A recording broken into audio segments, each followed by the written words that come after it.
गुरु ब्रह्मा गुरु विष्णु गुरुर्देवो महेश्वर गुरु साक्षात् परम ब्रह्म तस्मै श्री गुरुवे नमः।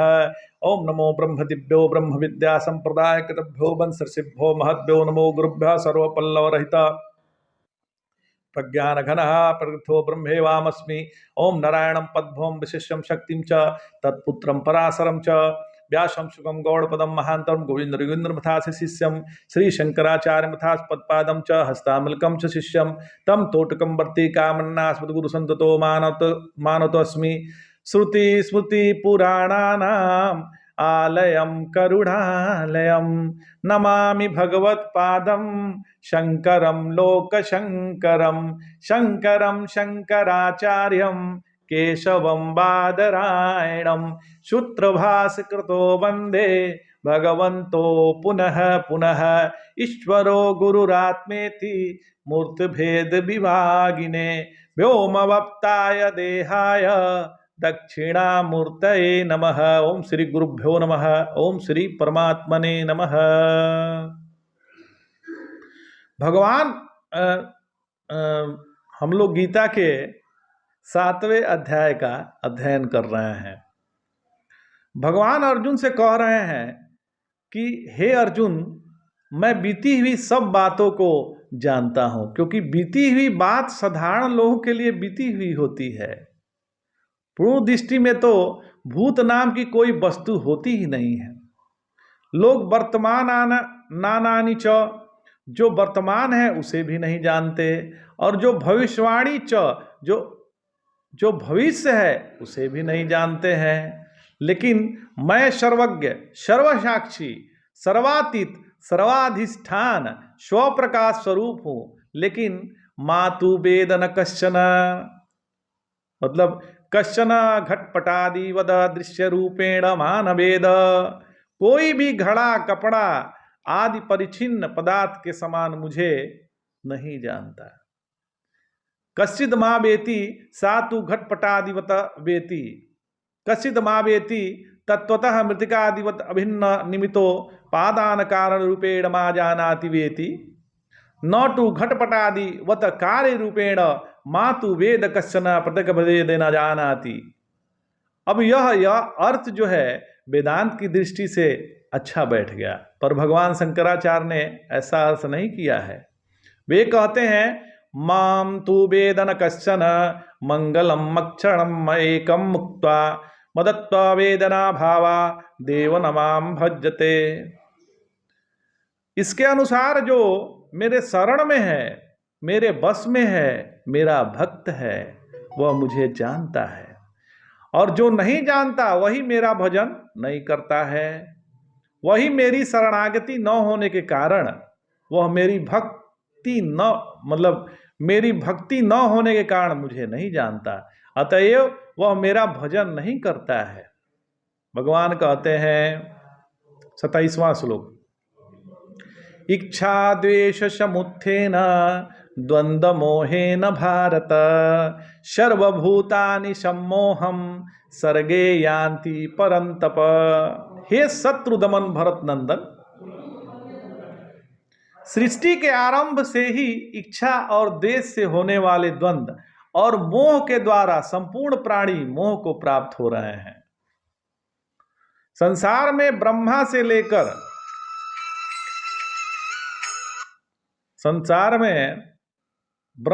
लेकर चींटी पर्यंत सभी प्राणियों की इच्छा होती है, इसलिए ज्ञान का कोई अधिकारी नहीं है। इच्छा से राग, राग से द्वेष और द्वेष से मोह होता है, तथा इच्छा पदार्थों में रमणीत्व, सत्यत्व और सुखत्व बुद्धि से होती है। इस प्रकार इच्छा और द्वेष का द्वंद्व होने पर मोह होता है। शब्दादि 5 विषय और सुख व दुख, ये 7 द्वंद्व हैं, अथवा सुख दुख मान अपमान और राग द्वेष इत्यादि द्वंद्व हैं। इनसे ही मोह होता है। भगवान अर्जुन से कह रहे हैं कि तुम्हें मोह नहीं होगा, क्योंकि तुम परंतप इंद्रिय रूपी शत्रुओं का दमन करने वाले हो। यहाँ अर्जुन को भगवान भारत और परंतप 2 नामों से संबोधित किया है, अर्थात तुम भी ज्ञान में रत हो और इंद्रिय जीत हो, इसलिए तुम मोह में नहीं पड़ोगे और तुम रहस्य जानने के अधिकारी हो। तो इच्छा दे समूथे न द्वंद्व मोहे न भारत, यहां इच्छा माने राग है, क्योंकि आगे द्वेष है, द्वेष का भाई राग है। ये दोनों मधुकैटभ दैत्य है, ये सुन सुनकर उत्पन्न होते हैं। विष्णु कर्ण मलोद्भूतो, कान तो सबका विष्णु ही है, जो कान है सबका विष्णु है, क्योंकि आकाश व्यापक है और उसकी सात्विक तन्मात्रा से बना हुआ है। आकाश जो है सर्वव्यापक है, उसकी सात्विक तन्मात्रा से बना हुआ कान परिच्छिन्न तो होता ही नहीं। यह तो झूठ मूठ की बात सुन लेता है। हम इस कान से दूसरे के जो गुण दोष सुनते हैं उसके कारण से राग द्वेष उत्पन्न होते हैं। और करते क्या है? तो हंतु ब्रह्मण मुद्दतो, हमारे अंतःकरण के नाश करने पर ही उतारू हैं। अंतःकरण चतुर्मुख ही है। यह राग द्वेष के रूप में मधुकैटभ ऐसे हैं कि अकेले विष्णु भगवान इनसे 5000 वर्ष तक अकेले लड़ाई करते रहे, पर ये हारे नहीं, मरे नहीं। तब ये बड़े प्रसन्न हो गए और बोले कि हम दो तुम एक हो, बड़े बहादुर हो, वर मांगो। तो विष्णु भगवान ने कहा कि हमारे हाथ द्वारा तुम दोनों की मृत्यु हो। तो मधुकैटभ बोले कि मरेंगे तो अवश्य, लेकिन जहां रस नहीं होगा वहां मरेंगे। आवा जा ही न यत्रोर्वी सलिलेन परिप्लुता, दुर्गा सप्तशती का श्लोक है। इसीलिए जहां विषय भोगों में रस न हो, वैराग्य हो, वहां भगवान राग और द्वेष को मार सकते हैं। लेकिन जहां विषय सेवन में रस हो, वहां भगवान भी राग द्वेष को नहीं मार सकते। राग द्वेष कहते खुद हैं कि मारो तब भगवान मारते हैं, बिना उनको मारे नहीं मरते।